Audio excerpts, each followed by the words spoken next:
dans la nature, on a beaucoup de liberté en soi, même s'il y a des règles, bien sûr.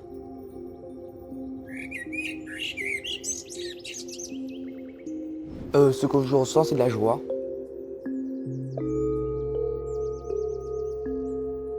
Les éclairs de la nature, c'est un mouvement de scoutisme qui est autour de trois actions, trois activités, trois piliers qui sont le scoutisme, la spiritualité de pleine présence d'inspiration bouddhiste et l'écologie.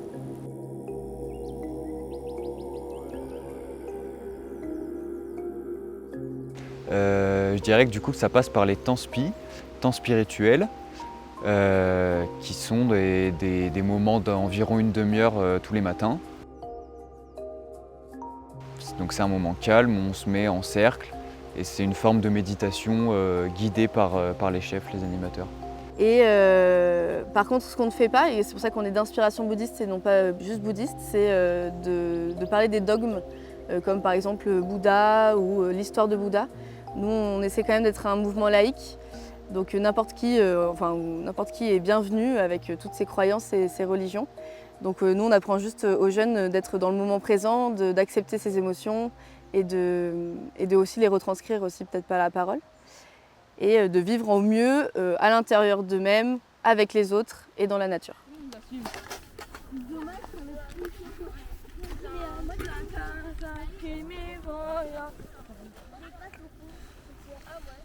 Alors, la place des émotions aux éclairs de la nature, elles sont assez essentielles. Ça pourrait être un de nos piliers. On apprend beaucoup dans un premier temps, de toute façon, ça part toujours de soi. Qu'est-ce que c'est une émotion? Où est-ce que je la vis dans mon corps? Encore une fois, le rapport au corps. Qu'est-ce qu'elle me dit, cette émotion? Quel message est-ce qu'elle vient me transmettre? On apprend beaucoup que toutes les émotions sont bonnes. La colère, la tristesse, la joie, elles sont toutes belles et elles sont toutes belles à partager les uns les autres. Pour être un peu dans le concret, parce que je suis beaucoup dans les principes, mais on a ce qu'on appelle sur tous nos camps, on a ce qu'on appelle un compost à émotions. C'est un endroit que les jeunes choisissent dans la nature, qui décorent, qu'ils aménagent, qui s'approprient. C'est un beau petit coin à l'écart du camp, vraiment un petit nid douillet. Et en fait, à tout moment, les jeunes, quand ils en ont besoin, que ce soit tout seul ou en groupe, ils peuvent se rendre sur ce lieu pour déposer une émotion.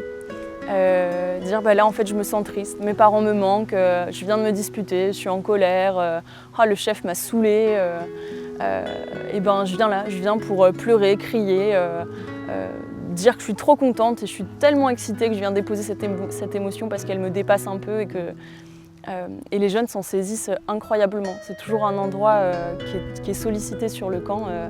Ils y viennent pour régler leurs conflits parce qu'ils savent que c'est un endroit où allez, on vient, on s'assoit et puis je sais pas, la nature nous écoutera. Je sais pas comment ça se passe pour eux, mais c'est assez chouette.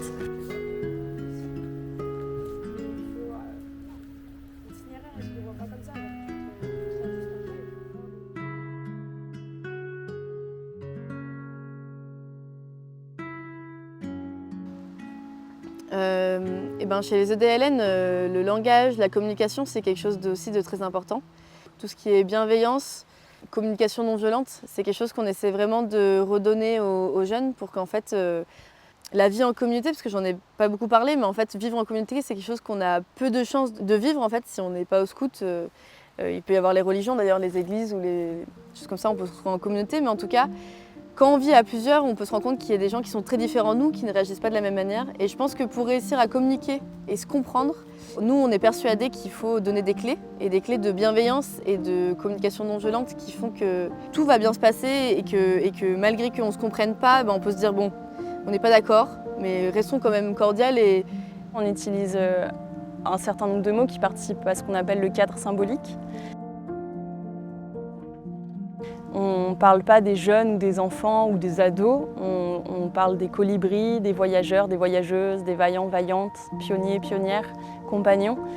Et ne serait-ce que ça, c'est des mots qui ont du sens et qui portent du sens.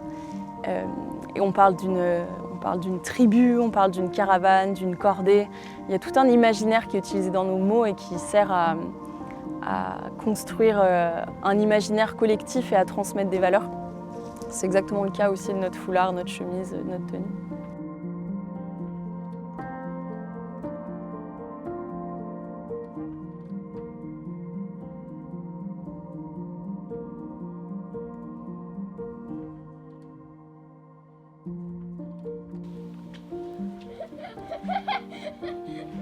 Donc si tous les enfants y étaient, ça serait super.